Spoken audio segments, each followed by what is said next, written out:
예수님의 탄생을 기념하는 성탄절은 매년 12월 25일이라는 날짜가 늘 고정되어 있지만 부활절은 해마다 날짜가 달라집니다.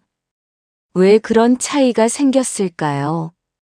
이 질문은 결코 단순한 달력의 기술적인 문제가 아닙니다.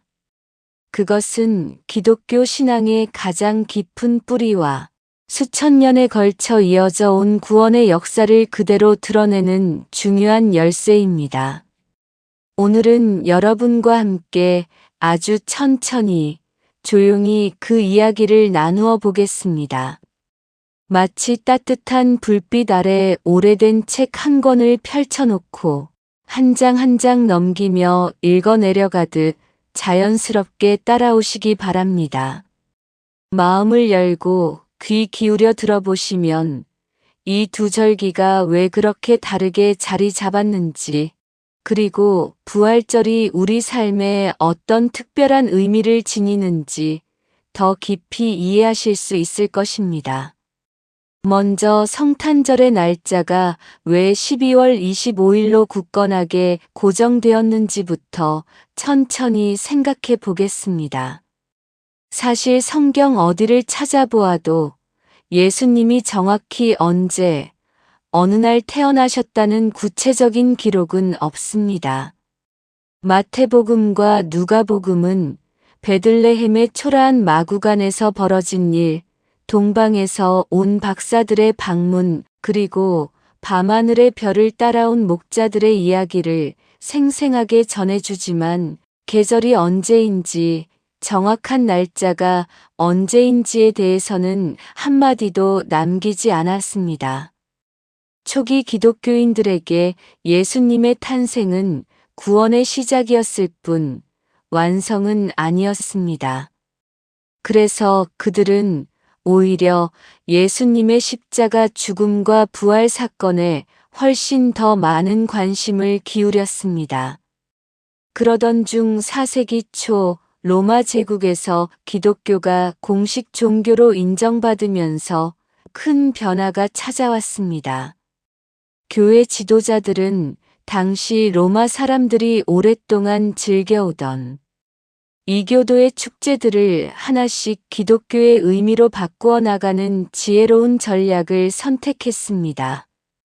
특히 12월 25일은 겨울의 가장 어두운 시기가 지나고 낮이 점점 길어지기 시작하는 동지 무렵이었습니다.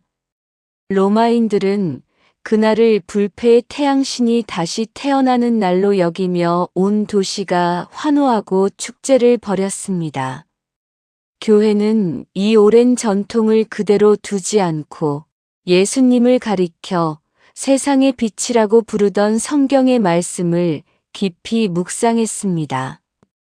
어둠이 가장 깊을 때 다시 밝아오는 빛처럼 예수님께서 이 땅에 오셔서 인류의 어두운 죄와 죽음의 그늘을 밝히신다는 의미를 담아 그날을 예수님의 탄생 기념일로 정한 것입니다. 해가 다시 힘을 얻는 그 순간에 진정한 빛의 구원자를 기억하는 날이 되었습니다. 또 다른 전승도 전해 내려옵니다. 3월 25일을 천사 가브리엘이 마리아에게 예수님의 잉태를 알린 수태고지 기념일로 보고 정확히 9달 후인 12월 25일을 탄생일로 삼았다는 이야기입니다. 어느 쪽이든 12월 25일은 로마 제국의 달력과 자연의 계절 흐름에 자연스럽게 맞춰지며 점차 고정된 날짜가 되었습니다. 이후 수백 년 동안 교회는 태양력을 바탕으로 이 날짜를 변함없이 지켜왔습니다. 성탄절은 하나님의 아들이 인간의 몸을 입고 우리 가운데 오신 그 안정적이고 포근하며 따뜻한 시작을 상징하는 절기가 되었습니다. 매년 같은 날 찾아오는 그 안정감은 하나님의 사랑이 우리를 결코 놓지 않으신다는 믿음을 더욱 든든하게 만들어 줍니다. 그러나 부활절은 사정이 전혀 다릅니다. 부활절은 매년 3월 말에서 4월 말 사이, 좀 더 정확히 말하면 3월 22일부터 4월 25일 사이에서 날짜가 움직입니다. 어떤 해에는 이른 봄인 3월 말에 찾아오기도 하고 어떤 해에는 봄이 한창인 4월 하순까지 늦춰지기도 합니다. 게다가 동방정교회와 서방교회가 다른 날짜를 지키는 경우가 많아서 한 해에 2번 부활절을 맞이하는 듯한 느낌을 주기도 합니다. 이처럼 날짜가 매년 변하는 변동성은 결코 우연이나 실수로 생긴 것이 아닙니다. 그 근본 이유는 예수님의 부활 사건이 유대인들의 유월절과 깊이 그리고 직접적으로 연결되어 있기 때문입니다. 신약 성경은 예수님이 유월절 기간에 십자가에 못 박히시고 안식일이 지난 다음 날, 그러니까 일요일 새벽에 무덤에서 살아나셨다고 매우 분명하게 기록하고 있습니다. 유월절은 유대인들이 매년 음력을 따라 지키는 가장 중요한 구원 축제였습니다. 봄의 첫 보름달이 뜨는 니산월 14일, 그들은 어린 양을 잡아 그 피를 문설주와 임방에 바르고 그 피로 인해 애굽의 죽음의 재앙을 피했던 출애굽의 기억을 되새겼습니다. 바로 그날 예수님은 온 인류를 위한 유월절 양이 되셨습니다. 자신의 피로 우리를 죄와 사망의 권세에서 건져내시고 십자가에서 죽으신 것입니다. 따라서 부활절은 단순히 기독교인들만의 축제가 아니라 유대인의 오래된 구원, 역사와 이어진 하나님의 구원 계획 전체를 아우르는 결정적인 사건이었습니다. 이 역사적 연결 때문에 부활절 날짜는 음력과 태양력이 함께 작용하는 복잡한 계산을 필요로 하게 되었습니다. 초기 교회 공동체는 이 점 때문에 오랜 기간 큰 논쟁과 갈등을 겪어야 했습니다.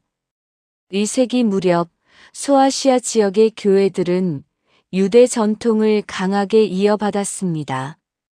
그들은 유월절 당일인 니산월, 유태의 정월 14일에 예수님의 죽음을 기념하며 성찬을 나누었습니다. 그날을 파스카 곧 유월절로 부르며 구원의 시작을 깊이 기억했습니다. 반면 로마를 중심으로 한 서방 교회는 부활의 승리와 기쁨을 더욱 강조했습니다.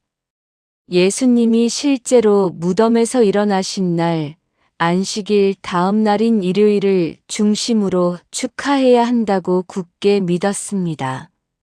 이 두 가지 입장이 부딪히면서 교회 안에서 상당히 격렬한 논쟁이 벌어졌습니다. 스미르나의 폴리카르푸스 주교는 유대 전통을 지켜야 한다고 강력히 주장했고, 로마의 빅터 주교는 일요일을 고수해야 한다고 맞섰습니다. 그러나 이 논쟁은 단순히 날짜를 정하는 문제가 아니라 교회가 앞으로 유대교의 달력에 계속 의존할 것인지 아니면 새로운 언약 아래 자유롭게 신앙을 살아갈 것인지 하는 근본적인 신앙의 방향을 묻는 질문으로 점점 깊어져 갔습니다.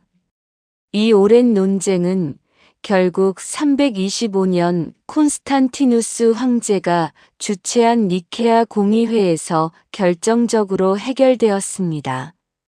황제는 거대한 로마 제국 전체의 교회가 한마음 한뜻으로 같은 날 부활절을 지키기를 간절히 원했습니다. 공의회는 유대 달력에 더 이상 매이지 말고 독립적으로 계산하기로 했습니다. 구체적으로 충분히 지난 후 첫 보름달이 뜨는 날을 파스칼 만월로 정하고 그 다음에 오는 일요일을 부활절로 삼기로 결의했습니다. 춘분은 대개 3월 21일경으로 잡았는데 의는 겨울이 끝나고 봄이 시작되는 자연의 생명의 리듬을 상징하는 날이었습니다. 보름달은 6월절의 충만한 빛을, 일요일은 주님의 부활 승리를 의미했습니다. 이렇게 춘분과 만월, 일요일이라는 세 가지 요소가 아름답게 어우러지면서 부활절 날짜가 매년 조금씩 달라지게 된 것입니다. 공의회는 이 결정을 통해 교회의 외적인 일치를 이루려 했을 뿐 아니라 동시에 유대교와의 분명한 분리를 선언했습니다. 예수님의 부활은 이제 과거의 그림자에 머무는 것이 아니라 모든 민족과 모든 시대에 주어진 새로운 희망과 구원의 빛이 되었기 때문입니다.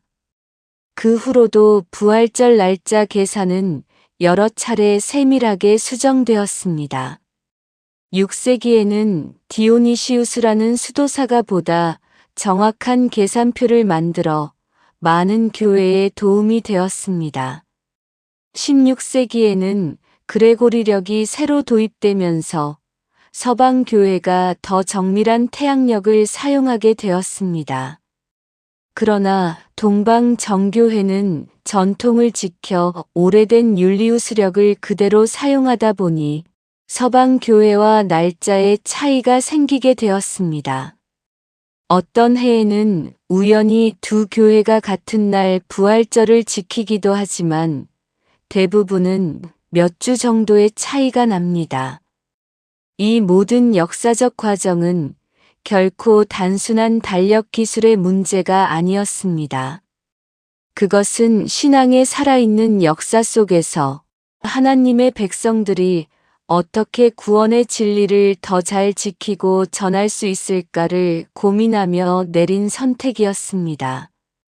이제 부활절이 우리에게 지니는 참된 의미를 더욱 깊이 그리고 천천히 들여다보겠습니다. 부활절은 기독교 신앙의 심장과도 같은 절기입니다. 사도 바울은 만약 그리스도께서 다시 살아나지 않으셨다면 우리의 믿음 전체가 헛된 것이 되고 우리의 전파도 헛된 것이 될 것이라고 단호하게 선언했습니다. 부활은 예수님이 실제로 죽음을 이기시고 차가운 돌 무덤을 비우신 역사적인 사건입니다. 제자들이 그분을 직접 만나고 만진 증언, 500명이 넘는 사람들이 한꺼번에 목격한 기록은 단순한 전설이나 신화가 아닙니다. 그것은 죽음이라는 가장 강력한 권세를 완전히 깨뜨리고 이긴 놀라운 승리였습니다.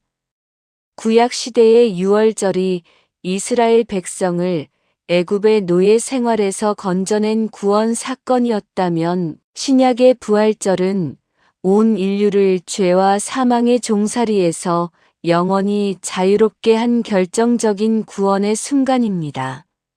예수님은 우리의 유월절 양이 되셨고 그분의 피로 우리는 진정한 영원한 생명을 선물로 받았습니다. 부활절은 또한 새 창조의 시작을 알리는 절기입니다. 예수님이 부활하심으로 이 세상은 다시 시작되었습니다. 에덴 동산에서 잃어버렸던 하나님의 형상이 회복되고 타락하고 병든 세상이 새롭게 되는 첫걸음이 놓인 것입니다. 옛 교부들은 이 부활을 인간이 하나님의 본성과 하나 되는 신성한 과정으로 표현하기도 했습니다. 우리는 더 이상 죽음의 그늘 아래 갇힌 존재가 아닙니다. 부활의 생명이 우리 안에 이미 들어와 있기 때문입니다. 중세시대를 거치면서 부활절은 교회 전체의 가장 크고 기쁜 축제가 되었습니다. 사순절 동안의 40일 금식과 고난주간의 깊은 묵상과 회개를 지나 부활절 아침이 되면 온 교회가 환호와 기쁨으로 가득 찼습니다.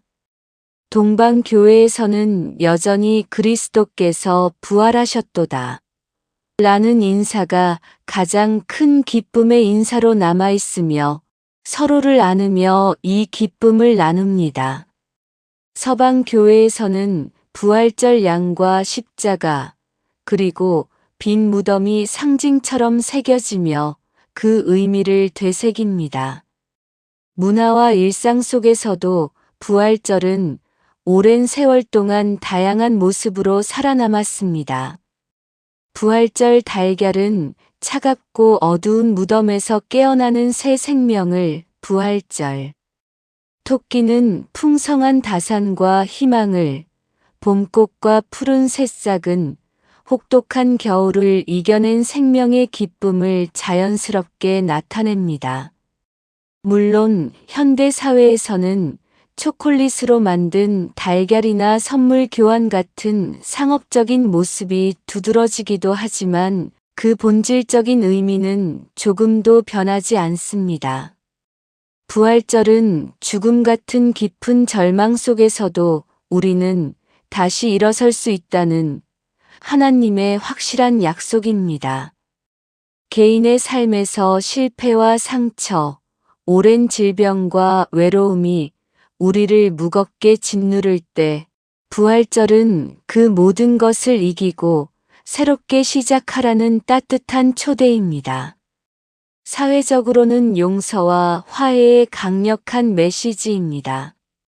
증오와 분열, 갈등이 가득한 이 세상에서 부활은 우리를 새로운 피조물로 만들어 서로를 진심으로 사랑하라고 명령합니다. 더 나아가 우주적이고 보편적인 차원에서도 부활절은 깊은 의미를 지니고 있습니다. 과학이 발달한 오늘날 우리는 물질 세계와 우주가 어떻게 구원받을 수 있는지 자주 묻습니다. 부활은 바로 그 답입니다.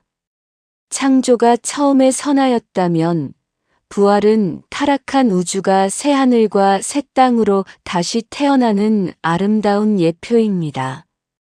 기후변화의 위기와 끝없는 전쟁, 사회적 불평등이 우리를 힘들게 하는 이 시대에 부활절은 죽음이 결코 마지막이 아니라는 가장 강력하고 희망적인 소식을 선포합니다. 성탄절에 고정된 날짜는 하나님께서 우리에게 안정적으로 변함없이 다가오신 사랑을 상징합니다. 그러나 부활절에 움직이는 날짜는 구원의 역사가 결코 한 곳에 고정되지 않고 매년 새롭게 살아 움직이며 우리를 찾아온다는 생동감 넘치는 역동성을 보여줍니다. 춘분에 따스한 바람이 불어오고 보름달의 은은한 빛이 비추며 일요일의 밝은 아침이 밝아올 때마다 우리는 다시금 그 부활의 놀라운 기쁨을 온몸으로 맛보게 됩니다. 날짜가 해마다 조금씩 달라져도 그 의미는 영원히 변하지 않습니다. 예수님은 살아계시고 지금도 우리와 함께 계십니다. 그래서 부활절은 매년 우리를 새 생명으로, 새로운 희망으로 부르는 따뜻한 초대장입니다. 그리스도께서 부활하셨도다. 참으로 부활하셨도다. 이 기쁜 소식이 여러분 한 분 한 분의 마음 깊숙이 오래도록 새겨지기를 진심으로 바랍니다. 할렐루야. 이렇게 부활절의 역사와 의미를 천천히 되새기다 보면 우리 삶의 모든 계절에도 하나님의 구원이 함께하고 있음을 깨닫게 됩니다. 부활의 생명이 오늘도 우리 안에 살아 숨쉬고 있음을 믿으며 매일매일 그 은혜를 누리는 삶이 되기를 소망합니다.